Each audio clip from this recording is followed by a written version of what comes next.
आता होणारं 2026 भेवंडी निजापूर महापालिका अ ब क ड अशी आम्ही उमेदवारी या ठिकाणी गायतनगर विभागात करत आहे. गायतनगर बऱ्याच काही समस्या आहेत. त्याच्यामध्ये नळ गटर मीटर अशा असून त्याच्यातील प्रमुख समस्या अशी आहे की या ठिकाणी डम्पिंग ग्राउंड आहे. डम्पिंग ग्राउंडमध्ये होणारे त्रास म्हणजे इथे 2 शाळा आहेत, एक इंग्लिश मीडियम आहे, एक भेवंडी महापालिका शाळा आहे. त्यानंतर या ठिकाणी डोंगराचा वरचा भाग असल्यामुळं चढणाऱ्या गाड्या असतात त्या डंपर आहे. तर इथे राहणारे नागरिक आहेत त्या कधी ब्रेक फेल होतात, कधी त्या गायच्या कुठतात. त्यांना नागरिकांचा इथल्या राहणाऱ्या नागरिकांचं म्हणजे हत्याचा प्रकारच एक प्रकारच्या गाडी घुसल्यानंतर त्याचे ॲक्सिडेंट होऊन ते मरणच पावतात.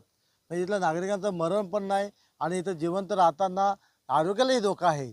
म्हणजे त्यांचा आयुष्यमान तर अतिशय वाईट परिस्थितीत चाललं आहे. आम्ही या ठिकाणी या निवडणूक लढत असताना या स्टॅम्प पेपरवरती आमचा वचननामा लिहून दिलेला आहे की आम्ही हा डम्पिंग ग्राउंड आम्ही चारही नगरसेवक निवडून आल्यानंतर या स्टॅम्प पेपरवरती लिहून देत आहे की आम्ही जर ही कंप्लेंट केला नाही, आम्ही डम्पिंग ग्राउंडचा हटवला नाही आणि काही समस्या आम्ही मांडलेल्या आहेत त्या या स्टॅम्पवरती लिहून दिलेल्या आहेत. या जर नाही केल्या कंप्लेंट तर आम्ही चारही नगरसेवक या ठिकाणी राजीनामा देणार आहे आणि पुढील मत मागण्यास येणार नाही.